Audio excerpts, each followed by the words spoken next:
Soy Fernando Díaz Villanueva. Hoy es 3 de mayo de 2018 y esto es La Contracrónica.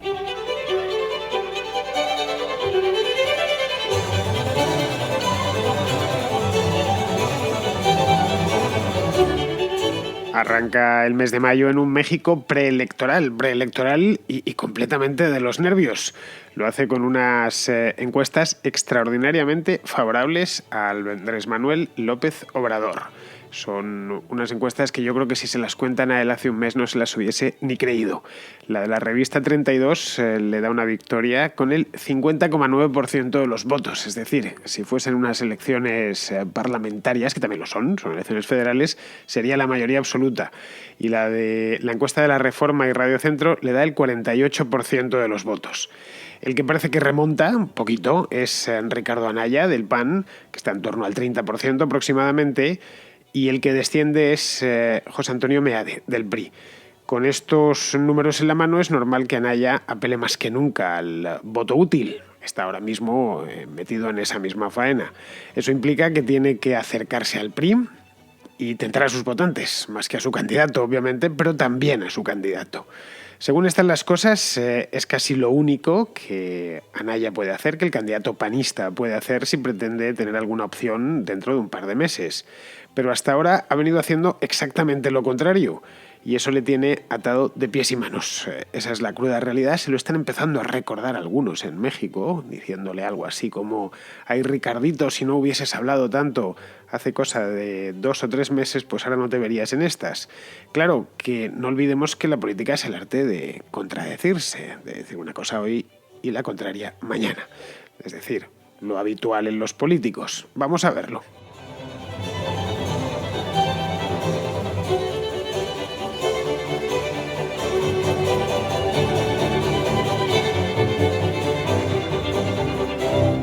Como os decía hace un momento, los nervios empiezan a cundir en México. Y la verdad es que no es para menos. Estamos ya a 3 de mayo, como os acabo de decir, y quedan pues menos de 2 meses. Las elecciones son el 9 de julio, así que en menos de 2 meses se sabrá quién es el próximo presidente del país.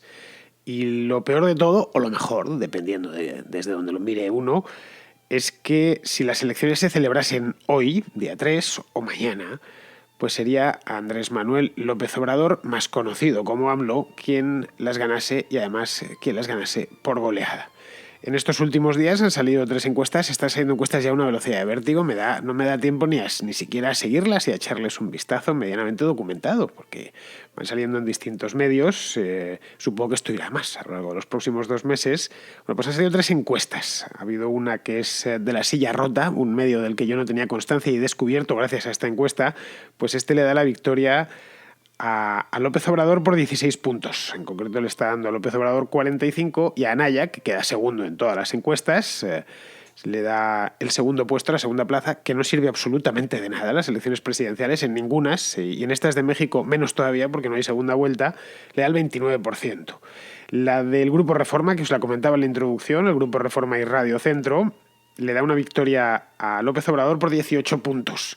48 frente a 30. Es una victoria más nutrida, mucho más enjundiosa, como vemos.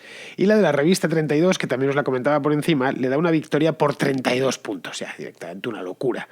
50,9%, es decir, el 51% de los votos para AMLO frente al 17,8% de los votos para Ricardo Anaya. Bien, en este caso, en el caso de que esto se materializase, no quiero ni pensarlo, vamos, no por mí, que a mí lo mismo da que me da lo mismo, pero sí por este hombre, que no sé si podría resistirlo, lo mismo ya se expatria, ¿no? Sería un varapalo tan grande que no sé si podría soportarlo. Es decir, si se quedase a 32 puntos. A Meade le da incluso peor. La revista 32 le da un 13,5%. Es decir, directamente lo hunde en la miseria. Leí el otro día en un periódico mexicano que se llama Eje Central, es un digital. Es un periódico más bien de tendencia izquierdista, por lo que tengo entendido de leer el periódico, por lo que he extraído yo mismo de leer el periódico, que es posible que se esté inflando a López Obrador en las encuestas. Diréis, bueno, ¿y eso para qué? Eso tiene su función. Según estaban diciendo, en Eje Central, ya digo, para movilizar a la derecha. Esa es un poco la idea, de formaba parte esto de inflar las encuestas en López Obrador, formaba parte de una estrategia mucho mayor con la idea de que, bueno, los votantes del PAN que se pensaban quedar en casa o que se iban a la playa o que se iban del país, pues vayan corriendo a votar como puedan, porque la victoria de López Obrador es prácticamente segura. Bien, esto Eje Central no lo decía por las buenas, es decir, no era una sospecha suya, no era una especulación en una palabra, simplemente se hacía eco de un informe de Santander Global Banking, que es pues el Banco Santander de toda la vida, que ahora, pues, como es un banco internacional, se pone esos nombres en inglés por detrás. Pues ha hecho un informe en México en el que indica que las encuestas están, al parecer, según estos de Santander Global Banking, están eliminando el voto indeciso de sus cómputos. Es decir, que directamente a los indecisos los apartan. No, en cierto modo las encuestas están eliminando la cocina, porque la cocina consiste básicamente en eso. Cuando dicen, ¿qué es cocinar una encuesta? Pues cocinar una encuesta es cuando has llamado a casa de alguien o le has visitado y le has preguntado a quién va a votar y te dice, bueno, pues yo voy a votar a Meade, pero no lo tengo muy claro, quizá también he pensado en Anaya, aunque cabría la posibilidad, si AMLO dice tal o cual, pues le voy a votar a él. Bien, en este caso tenemos un indeciso de Manuel. Bueno, en este caso la cocina la cocina estadística, vamos, la cocina del especialista demoscópico, lo que hace es que decide dar el voto a uno u a otro. Dice, bueno, realmente no ha dicho que vaya a votar a nadie, pero ha mostrado cierta predilección por Meade o por Anaya. Bien, lo que se está haciendo, por lo que yo tengo entendido, a través de esta historia del Santander Global Banking, es que se está eliminando la cocina, de tal manera que se está cocinando directamente para Obrador, que a esos indecisos se los están metiendo ahí. La pregunta que nos podríamos hacer es, ¿dónde están los indecisos? Porque claro, indeciso significa que puedes votar a cualquiera, que no te has decidido en una palabra. Lo que he comentado antes, el ejemplo que he puesto. Bueno, pero quizá voto a otro, bueno, y depende, si dice ahora algo relativo a esto, me dice que va a bajar los impuestos de tal cosa, pues quizá me decida por él. Según los especialistas, los indecisos en México no están en el López Obrerismo, si es que podemos llamarlo así, porque a mí lo de AMLOísmo la verdad es que no me suena fatal, no, suena peor que mal. Al parecer no están ahí, los López Obreristas están muy convencidos de que tienen al líder perfecto, que esta vez, que es la tercera va la vencida, van a ganar seguro. Entonces los indecisos están en el otro lado, están entre el PAN y el PRI, entre el PRI y el PAN. Más o menos están en ese sitio y no se deciden muy bien a cuál de los dos votar. Es decir, el indeciso arquetipo, por resumirlo en una sola frase, en México ahora mismo es un tipo al que si le preguntas te diría, no quiero que López Obrador gane, pero no he decidido aún entre Anaya y Meade. Ese, digamos, sería el indeciso tipo. Claro, que estos indecisos podrían decidir al final no votar a ninguno, es una posibilidad. También podrían decidir repartir sus votos equitativamente entre Meade y Anaya. Si hay 50 indecisos, que 25 voten a Anaya y 25 voten a Meade, o en distintas proporciones, pero que al final más o menos sean el mismo número. De manera que no sirva de demasiado. Es decir, no arregla nada. Mantendría cierto empate entre Anaya y Meade y, por supuesto, Obrador seguiría ganando, porque es que les saca muchos puntos, les saca varias cabezas, ya os las he comentado antes.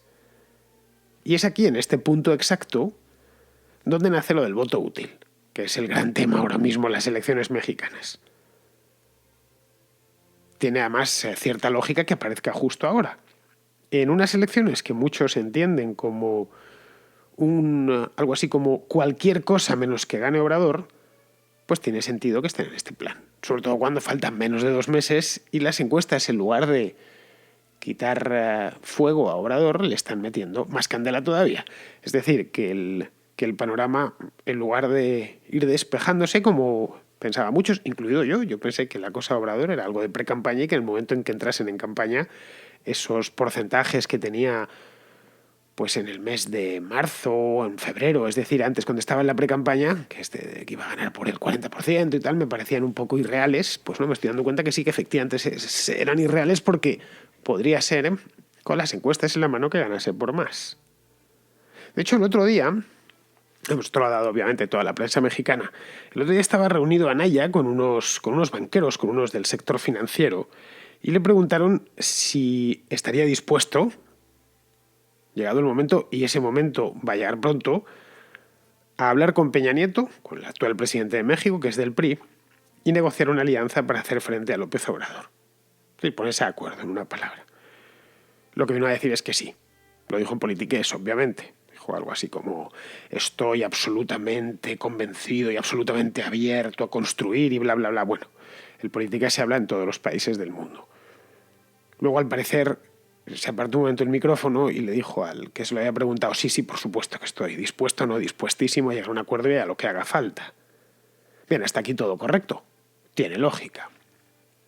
Ya que no hay una segunda vuelta, pues resolvamos lo que traería una segunda vuelta, que sería, en el caso de que la hubiese en México, sería una agrupación del voto que no es de Obrador, o el voto anti-Obrador, una agrupación en la segunda vuelta, pues hacerlo en la primera vuelta.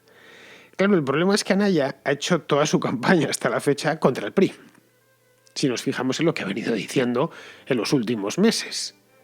Ha llegado incluso a decir que si gana las elecciones, esto lo dijo hace tiempo ya, pero claro, estas cosas se quedan amarradas a ti como una garrapata. Y más en los tiempos que corren en los que la hemeroteca está siempre presente. Da igual, antiguamente no importaba, porque claro, ¿quién se acordaba de un periódico del día 30 de octubre? Pero es que un periódico del día 30 de octubre hoy te lo echan en la cara en Twitter en el momento. Y poco más, cuando digo te lo echan en la cara, es que te lo echan en la cara a los políticos, quiero decir, o a su jefe de prensa que está leyendo la cuenta de Twitter en ese momento. Pues bien, llegó a decir que si gana las elecciones, que va a meter en la cárcel a Peña Nieto. Evidentemente, en una emulación clarísima de Trump con Hillary Clinton, que resultó ser muy efectivo aquello. Bueno, Hillary, todavía estamos esperando a que la meta en la cárcel. La verdad es que aunque quisiese Trump meter en la cárcel a Clinton, no puede porque no es juez, es presidente. Bueno, pues en este caso se entendería que lo mismo. Esto evidentemente no han tardado, como ya os decía, en echárselo en cara. Es decir, oye, que tú estabas diciendo hace 4 días que a este tío le ibas a meter en la cárcel. Y es entonces cuando tuvo no le quedó más remedio que reaccionar, diciendo que él no estaba a favor de componendas palaciegas, pero sí estaba a favor del voto útil. Resumiendo, que para el voto útil para Anaya es que los del PRI le voten a él. Que si no le votan a él va a ser peor, que vendrá AMLO, y entonces se acabó lo que se daba.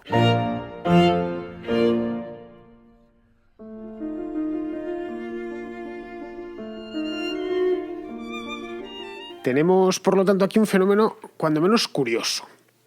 En principio, si nos regimos por los programas electorales o por los candidatos, sin más ni más, los candidatos realmente se están presentando por una especie de coaliciones. Estoy hablando del PAN y del PRI, pero no es el PAN y el PRI. Es decir, van con unas coaliciones con otros partidos que tienen unos nombres. Sabéis que ahora para las coaliciones, como las tienen que cambiar cada nuevas elecciones, se les acaban los nombres. El hecho es que Ricardo Anaya se presenta por una coalición que se llama Por México al Frente, MEADE por una que se llama Todos por México y Juntos Haremos Historia es la coalición por la que se presenta López Obrador. A pesar de que todos sabemos que su partido es Morena, el de Anaya es el PAN y el de MEADE es el PRI. Pero claro, hay otros más metidos. Por México al Frente, por ejemplo, pues hay unos que se llaman Partido de la Revolución Democrática y el Movimiento Ciudadano, en fin. Bueno, el hecho es que si nos vamos a los programas de estas coaliciones, lo que entenderíamos en principio es: a la derecha está Anaya, el PAN de toda la vida, a la izquierda está López Obrador con el Morena y más o menos aproximadamente en el centro-izquierda estaría el PRI. Pues bien, eso desde un punto de vista ideal, pero luego la realidad, lo que vemos es que el fenómeno curioso del que os hablaba es que AMLO se ha quedado en el centro, entre dos gallitos de pelea. Es decir, al final ha conseguido eso que llaman los politólogos cursis la centralidad del tablero. Para muchos votantes le perciben como el candidato más centrado. Es decir, que tanto Anaya como MEADE le han concedido cortésmente ese espacio. Espacio que, por supuesto, en el que está encantado López Obrador, que en otras elecciones no se lo encontró, tuvo que combatir desde la izquierda. Ahora está peleando desde el centro. Anaya lleva un año sino más, pensando que su rival era el PRI, su rival genuino, personificado además en la persona de Enrique Peña Nieto. En este aspecto, López Obrador ha sido infinitamente más listo, lo cual viene a demostrar que la edad es un grado, es decir, que cuando se tienen 65 años las cosas se ven con una clarividencia que no se ven a los 40. Que llevan esto toda la vida. Es decir, han sabido colocarse para muchos votantes de a pie, en algo así como el centro izquierda, es decir, ha venido a ocupar el hueco del PRI, que le correspondía siempre al PRI, que por cierto era su antiguo partido. López Obrador empieza en política. Creo recordar cuando estuve leyendo su perfil biográfico que empezó en política el mismo año que nació Ricardo Anaya Cortés, es decir, que ya tiene mala leche la cosa. Bueno, pues esto fue en el año 1979. Pues al principio sus primeros 10 años o 12 años en política los hizo en el PRI, pues está ocupando ese hueco. Con la idea, además, de que no le suceda lo que le sucedió en el año 2006 o en el año 2012, que se quedó compuesto y sin presidencia. Es decir, cuando denuncia os pongo ejemplos para que veáis que fundamento mis afirmaciones. Cuando denuncia la corrupción del PRI, que es una corrupción gigantesca y por la cual los mexicanos están muy enfadados, con toda la razón del mundo, él trata de no generalizar. Es decir, bien, esto es cosa de Pepito y Juanito y Antoñito, pero no podemos atribuírselo a todo el partido. Es decir, que procura ponerle nombre. Eso es una maniobra muy inteligente porque así no se ofenden los votantes. Si le haces la enmienda a la totalidad a todo el partido, dicen, bueno, sí, está llamando corrupto a Peña Nieto y a Pepito y a Antoñito, pero es que yo también formo parte de esto, está atacándonos a todos, en una palabra. Que es exactamente lo que ha venido haciendo Ricardo Anaya. Es decir, ha enmendado la plana a todo el partido. De una manera un tanto torpe, porque ahora mismo lo está viendo. Esto sería una estrategia óptima si López Obrador no existiese. Es decir, si el asunto se debatiese si las elecciones se estuviesen librando entre él y Meade, entre el PAN y el PRI, como siempre sucedió. Pero es que existe López Obrador. Es decir, que Anaya no es Vicente Fox en el año 2000, cuando ganó a Francisco Labastida, que había un candidato, el del PRD, el partido en aquel entonces de López Obrador, se llamaba Cuauhtémoc Cárdenas, que era el partido como más de izquierdas, pero no era una opción, en una palabra. Ahora sí lo es. Bueno, y a los hechos y a las encuestas me remito. Bien, en el PRI están con la misma historia. Desde el principio parten con la idea de que su enemigo genuino es Anaya y no López Obrador, ignorando que quien les está robando la tostada es López Obrador. De nuevo, han equivocado de medio a medio su estrategia general. Claro, en este plan, y con todas las fichas así puestas encima del tablero, hablar de voto útil es un poco una tontería. Luego, la única opción lo que se extrae de aquí, de los hechos contantes y sonantes que le queda a Ricardo Anaya es, ojo, la única opción sin traicionarse a sí mismo, claro, lo que es lo que le pasó el otro día cuando le preguntaron si llegaría a un acuerdo. Claro, no puedes decir que sí, que seguro que vas a llegar a un acuerdo cuando al otro le has llamado de todo menos guapo, más lo has llamado hace muy poco tiempo. Luego la única opción que le queda es identificar a Meade con López Obrador. Es decir, colocarle en su lado. Y vender ante la opinión pública que él es el único que puede arreglar ese desaguisado, en una palabra. Es decir, correrlos, ocupar él esa centralidad y correr a los dos hacia la extrema izquierda, en este caso. Un poco la idea, ellos son el establishment, ellos son Peña Nieto. Con Meade lo tiene fácil porque es del mismo partido. Bueno, pues utilizar lo mismo pero con López Obrador. Podría también utilizar otro tipo de bazas que no sé por qué no está empleando a fondo, como es el caso de que López Obrador lleva en esto toda la vida. Y si no lleva 2 vidas es porque solo ha vivido una. Es un político profesional, ya fue alcalde de Ciudad de México durante mucho tiempo. Lleva en esto desde que le destetaron. Eso tampoco lo emplea. Mientras que Anaya puede poner a jugar a su favor su juventud. Eso no lo hace, o no lo ha hecho por lo menos. O si lo ha hecho con la boca tan pequeñita y la voz tan baja, que ni siquiera se le ha escuchado. Ojo, es una apuesta arriesgada. Pero yo creo que es la única que tiene, hoy por hoy, a 3 de mayo. Otra cosa es que esta apuesta, incluso tomándola, le funcione, que no es seguro. Eso ya es más difícil, pero quien no arriesga no gana. Pero no olvidemos, y en esto creo que normalmente en muchas elecciones se suele ignorar, el hecho de que el votante vota con el corazón más que con la cabeza. Esto pasa en todos los países del mundo. Aquí no hay ni primero, ni tercer mundo, ni gaitas. Se vota con el corazón, se vota con ideas preconcebidas, porque el candidato gusta más o gusta menos, o es más guapo, es más joven, o tiene un tono de voz agradable, o llega en el momento adecuado. Si no, si votásemos con la cabeza, no tendríamos que lamentarnos de los gobiernos, cosa que hacemos continuamente en todos los países. Es decir, que el voto emocional es muy importante, bastante más importante de lo que solemos pensar.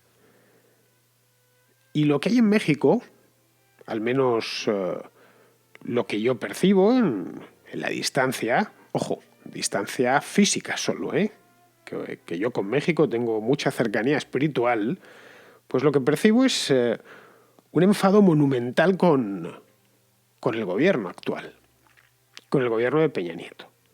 Básicamente por 3 razones, por lo que he podido extraer de mi lectura de la prensa mexicana, de hablar con mexicanos obviamente, y, aunque os parezca una tontería, de leer los comentarios en las noticias de los periódicos. Es un consejo que siempre os doy. Si queréis conocer un país, mirad su publicidad, sus anuncios y leed los comentarios de las noticias de los periódicos digitales. Ahí es donde reside el alma de un país. Bien, pues básicamente yo veo 3 problemas que han hecho que los mexicanos estén enfadados. Uno son problemas económicos. México, que ha crecido mucho en los últimos 15, 20 años, ese crecimiento lo ha ralentizado bastante en los últimos años. El otro sería la corrupción, que es galopante y preocupante.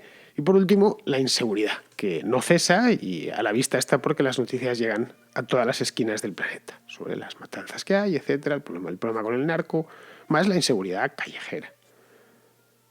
Bien, López Obrador, por lo que yo veo, ha sabido encarnar ese sentimiento de hartazgo mejor que Anaya, que se muestra incapaz de capitalizar el descontento, pero también de exponer convincentemente las artimañas populistas de las que se está valiendo AMLO. Artimañas populistas que están convenciendo a mucha gente, en una palabra. No lo sé, quizá es demasiado joven, tiene solo 39 años, o quizá le falta picardía y experiencia. Digo, tiene poca experiencia porque lleva solo 6 años en el Congreso, pero su pistola solo tiene una bala. Si no acierta el tiro, dudo que le dejen presentarse otra vez.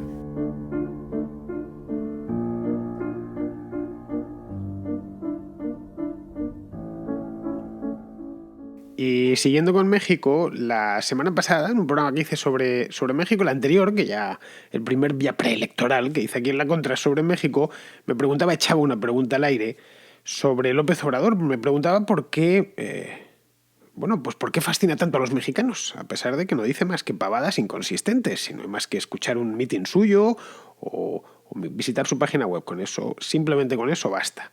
¿Cómo es posible que fascine y que haya tantos millones de personas dispuestos a entregarle su voto y que podamos ver en foros de internet, etcétera, como tiene verdaderos believers, auténticos creyentes? Bien, pues Ricardo, que es un oyente de Ciudad de México, me ha dejado un mensaje muy breve para explicármelo. Contestando la pregunta por qué los mexicanos están tan atraídos hacia Andrés Manuel López Obrador. Este sexenio de Peña ha sido tan corrupto y ha habido tanta impunidad que ha sido el mejor promotor de su campaña, algo que él lleva mencionando por varios años. Pues mira, Ricardo, quizás sea eso mismo, lo que comentaba antes. A López Obrador lo ha resucitado Peña Nieto. Esa es la cruda realidad. Recordemos que en el año 2012, las elecciones presidenciales anteriores, López Obrador se desinfla con respecto a 2006. Estos son los datos, he ido a mirarlos. Evidentemente no me los sabía de memoria, pero los he ido a echar un vistazo el porcentaje exacto. En 2006, cuando casi gana, cuando se quedó a 300.000 votos de la victoria, López Obrador obtuvo un 35,9% de los votos. Hoy, bueno, ya lo hemos visto, ¿no? En algunas encuestas le dan el 50%. En el año 2012 estaba en el 31,5%, es decir, 31,5%. Es decir, bajó sustancialmente unas elecciones a las otras. Esto evidentemente ha sido Peña Nieto el que se lo ha dado, le ha dado la vida, lo ha revivido con 65 años. A ver si preparo un programa balance de Peña Nieto, como me quedan todavía 2 meses para las elecciones. El hecho es que, siguiendo con este tema, gracias a eso, gracias a que le han revivido, ha conseguido colocar hoy en pleno 2018 en México un programa que, mirado sin anteojeras, es básicamente incremento desmedido del gasto público con su cortejo de desequilibrio presupuestario y déficit, y luego a eso habría que sumarle las nacionalizaciones que promete y lo de la amnistía. En fin, que podría terminar haciendo de Peña Nieto un santo. Es curioso, pero todos los que denuncian la corrupción, y López Obrador se ha convertido en el ángel vengador de los corruptos, pretenden solucionar el problema de la corrupción política con más política. Esto es una cosa que en España hace unos años, cuando apareció Podemos, yo se lo dije a muchos de ellos en la cara. ¿Queréis solucionar los problemas de corrupción dentro del Estado, corrupción política, con más Estado y más política? Es cuando menos curioso. Es como si quieres solucionar un problema de drogadicción con más droga, en una palabra. Un problema de alcoholismo con whisky y con ron. Bueno, pues están en eso. Y ves que los creyentes creen firmemente, como una cuestión religiosa, que es así y que solo hace falta traer al político bueno. En fin, tengo otra llamada, esta es de Ariel Herreros, un oyente habitual de Argentina, que nos quiere contar una cosilla de allí, de Argentina, magnífica, por cierto, os va a encantar. Sé que las cosas como las que te voy a contar te encantan. Acá en Argentina en los medios se popularizó un término que se llama los de Corea del Medio. O sea, no son de Corea del Norte, no son de Corea del Sur, son de Corea del Medio. Y son cierto periodismo muy criticado, más que nada por las redes sociales, que son aquellos que en su momento se oponían al gobierno anterior de Cristina Kirchner y ahora critican este gobierno, o sea, con razón a veces, y a veces en general sin razón, fuerzan los argumentos para quedarse en una posición intermedia. Y se le denomina de Corea del Medio. Últimamente con el tema de la reunión de las dos Coreas salieron un montón de memes donde aparecen los dos personajes, los dos presidentes, y en el medio estos periodistas. No sé si ese fenómeno se da en España. Acá se está dando mucho el tema de los periodistas y las redes, como que la gente le está viendo los hilos a las marionetas y ya no se come cualquier cosa que digan en los medios. Creo que el quiebre fue el caso de Santiago Maldonado. Y es constante cómo se lo van recordando a los periodistas, a estos periodistas a través de las redes, su forma en aquel momento de encarar esa noticia. Bueno, Corea del Medio, la verdad, buenísimo. Ya te lo he comentado por WhatsApp, Ariel, me lo quedo, me lo apropio, voy a empezar a utilizarlo. Aquí obviamente también se da, se les llama, los llamamos equidistantes. No somos tan ingeniosos como vosotros, los españoles. ¿Qué le vamos a hacer? Somos un país más adusto, tenemos esa facilidad, a mí me encanta y me fascina, la verdad. Todas estas cosas que os inventáis en Argentina de palabras y de ahí que da de gusto, por ejemplo, ver cine argentino. A mí me gusta verlo solo por escuchar el español de allí, lo vivo y esa plástica que tiene, que es, yo creo que única. sinceramente te lo digo, y es esa capacidad de crear palabras nuevas. Algunas las utilizamos en España años después, que entran y tenemos un montón de argentinismos. Bueno, pues me apropio de este argentinismo. Corea del Medio me encanta. Estos que llamamos aquí los coreanos del medio, o los medio coreanos, es decir, los equidistantes, pues son estos que tienen... o el quiebre, que decías tú. Aquí se producen ciertos asuntos, como por ejemplo, pues no sé, ciertos asuntos muy polémicos, léase el feminismo, por ejemplo, o incluso lo de Cataluña. De asuntos que van contra la corrección política o los que uno teme, básicamente, que le llamen facha. Ahí, ese es el quiebre. Es que van a pensar que soy facha y hasta ahí podíamos llegar. Claro, y si piensan que soy facha, me quedo sin salir en la tele. Estamos hablando de periodistas, ¿eh? Y si me quedo sin salir en la tele, pues es un problema, porque como de esto, o soy muy vanidoso y me gusta mucho salir en la tele. En fin, Ariel, en todas partes cuecen habas y en algunos sitios acalderadas. Creo que tanto en España como en Argentina las habas las cuecen acalderadas. Pues nada, vamos a ir terminando el programa. Vamos con Pizarro, que nos va a hacer su comentario del día sobre el asunto este de Amazon. Amazon fue una empresa que no paga pocos impuestos cometiendo ilegalidades, pues se arriesgaría a multas, cierres y cárcel. Paga pocos impuestos sin cometer ilegalidades, pero se ve acusada moralmente por tipos que pagan impuestos sin cometer ilegalidades y sin exigir pagar más impuestos de los que ya pagan, pero que les parece intolerable el grado de extorsión que la ley aplica a Amazon. Y lo hacen sin la más mínima intención de hacérselo mirar. Amazon es una empresa que oferta unos productos legales que son un éxito entre los consumidores, que están satisfechos y fidelizados. Pero se ve acusada de competencia desleal por unos tipos que braman porque el Estado coaccione a la empresa y enmiende las decisiones libres de los consumidores. Y lo hacen sin la más mínima intención de hacérselo mirar. Un cordial saludo de Pizarro. Muy bien, queridos amigos, pues hasta aquí ha llegado la contracrónica de hoy. Iba a decir los españoles, no, los madrileños, que habéis tenido un megapuente, un macropuente. Sé que muchos habéis estado por ahí de vacaciones no sé cuántos días, hasta hoy, día jueves. Espero que el reenganche con el trabajo no os haya sido muy gravoso. Tampoco os podéis quejar porque la Semana Santa fue hace solo un mes y para el verano quedan 4 días. En fin, bueno, queridos amigos, por cierto, tenéis un montón de programas de Contras en archivo, lo digo por si os queréis pasar por ahí. Yo, por supuesto, aparte del archivo, mañana seguiré generando archivo porque mañana volveré por aquí. Así que, queridos amigos, hasta mañana.